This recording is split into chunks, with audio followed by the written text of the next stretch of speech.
This chart breaks down American television viewership for the first quarter of 2026. At 13.5% of total screen time, YouTube consistently outdraws legacy networks like Disney, Netflix, and NBC on their own native hardware, the living room television.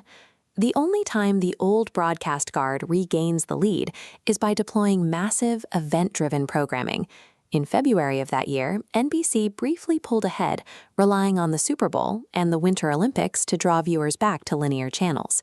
But when the games end, attention flows back to YouTube. And a rapidly expanding segment of that viewing time isn't produced by human creators. It is synthetically generated by automated systems. To understand how automated media captured the American living room, we have to track the evolution of production leverage. For decades, making television required massive physical infrastructure. You needed sound stages, specialized lighting arrays, heavy cameras, and dozens of technicians just to get an image on screen. Those steep financial barriers acted as a moat.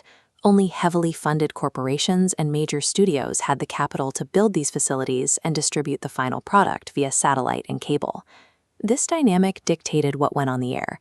Executives pushed out slow, safe programming designed to capture the broadest possible demographic, while audiences passively consumed whatever the network scheduled. If you controlled the money required to make the media, you controlled the audience's attention. Capital was the ultimate leverage. That monopoly fractured when digital recording equipment and algorithmic feeds became widely available. Anyone with a smartphone could publish video globally, instantly bypassing the legacy gatekeepers. Independent digital creators built empires on authenticity. They interacted directly with their communities and uploaded content at a pace traditional television networks couldn't match. This graph illustrates the new problem. Content output scales up sharply as a channel grows, but eventually hits a hard physical limit. A human being can only spend so many hours scripting, filming, and editing before experiencing severe burnout.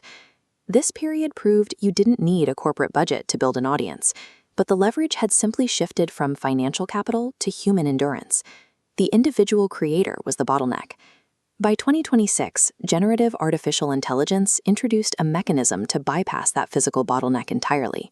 These systems systematically automate the heavy lifting of writing, recording, and editing.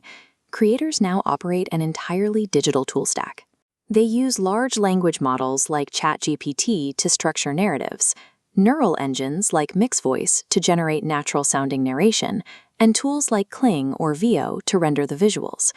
A traditional video workflow requiring multiple freelancers and 8 hours of labor in 2022 can now be completed by a single operator in 80 minutes.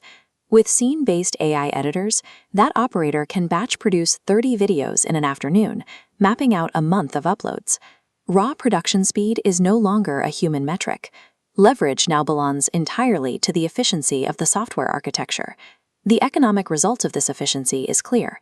As of 2026, faceless automated channels represent 38% of all new YouTube monetization ventures.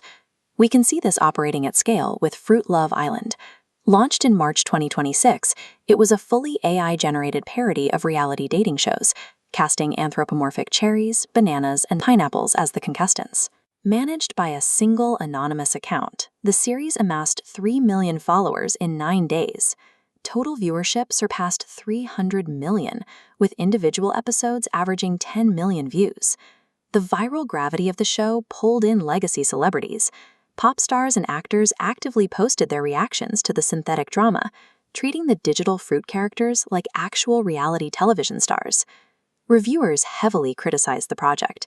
They pointed to the bizarre narrative choices and visual inconsistencies, like characters changing color mid-scene, and dismissed the entire series as low-effort AI slop. But the aesthetic complaints didn't stop the traffic. The metrics proved that millions of viewers will eagerly consume entirely synthetic, automated entertainment. The operators running these networks rarely call themselves YouTubers. Instead, they act as managers of automated systems. This chart maps their operational structure. A single human sits at the top, directing specialized AI agents that autonomously pass research briefs, script drafts, and final publishing tasks back and forth without manual intervention. These managers target highly profitable niches. By deploying automated fleets into sectors, they command premium advertising rates. The competitive advantage has moved away from on-camera charisma and high production budgets. Success now depends on your ability to build frictionless, automated media pipelines. With the labor required to produce a video compressed by nearly 90%, a critical question emerges. Do viewers actually care who makes the content? The data says no. This chart visualizes 2025 audience sentiment, where 72% of Generation Z viewers stated they prioritize the quality and entertainment value of the video, far above seeing the creator's face. For modern audiences, the physical presence of a host holds no value if the narrative itself is compelling. But the platforms hosting this content are reacting. YouTube's algorithm now actively targets and demonetizes low-effort, mass-produced video operations. The system looks for the rhythm of a bot. If a channel uploads highly templated, repetitive content without a creative fingerprint, the algorithm suppresses it. The channels surviving this algorithmic filter don't use software to completely replace the human mind. They use it to handle tedious labor, freeing the operator to focus on high-level narrative strategy. We are entering an economy where heavy capital and exhausting physical production no longer dictate reach.